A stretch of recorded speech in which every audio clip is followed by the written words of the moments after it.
When you saw the price tag, what was your initial reaction? Well, I was really concerned, and I think like a lot of Torontonians, when they hear about $150 million cost for 2 kilometer pedestrian extension, their head is going to explode. There's no debate over the need for a longer bike and pedestrian trail to help connect residents to nearby parks and neighborhoods here in the Junction. It's a project that's been supported by council and talked about for the last decade.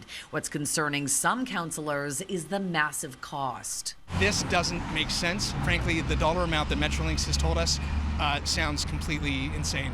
The plan is to extend the rail path by 2 kilometers south of Dundas West here to just north of Liberty Village. And the city says this is a very complex project with major changes needed to the infrastructure, including the construction of several bridges and retaining walls. The pricey extension is being spearheaded by the city and will be constructed by Metrolinx. It's also partially funded by Ottawa, with the federal government pitching in $23 million. Councillor Josh Matlow tells me the estimated cost has ballooned by more than 6 times since 2016 and says it's unbelievable.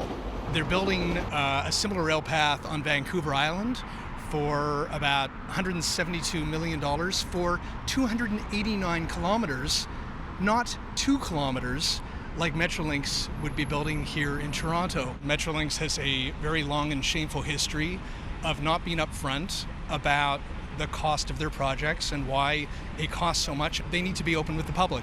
We reached out to Metrolinx asking for a budget breakdown and was told in a statement the city requested that Metrolinx assist with construction and they are best positioned to respond to questions about the project and its costs. At the moment, the city cannot provide those details either and says it will know more once the project progresses. And on Monday, the mayor had this to say. It's a long request by the city government to the federal government. So the federal government would have done their due diligence in sorting out whether it's good value for money. We really shouldn't have an administration that is just prepared to sign any check that's put in front of it. You can build a lot of housing for $150 million.